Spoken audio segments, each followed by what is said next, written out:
السلام علیکم میرے پیارے پیارے سامع بھائیوں اور میری پیاری پیاری سامع بہنوں، آج ہم اخلاق کے بارے میں حدیث مبارکہ سنیں گے۔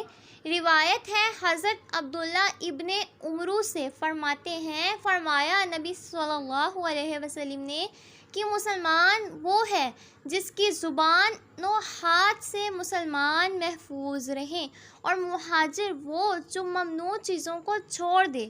یہ بخاری کے الفاظ ہیں، اور مسلم میں فرماتے ہیں کہ کسی شخص نے نبی کریم صلی اللہ علیہ وسلم سے پوچھا کہ کون مسلمان بہتر ہے؟ فرمایا جس کی زبان و ہاتھ سے مسلمان امن میں رہیں۔ میرے پیارے پیارے سامع بھائیوں اور میری پیاری پیاری سامع بہنوں، آج ہم نے حدیث مبارکہ سنی ہے۔ امید کرتی ہوں آپ کو میری ویڈیو پسند آئی ہوگی۔ آپ نے لائک، شیئر اور سبسکرائب ضرور کیا ہوگا۔ فی امان اللہ، اللہ حافظ۔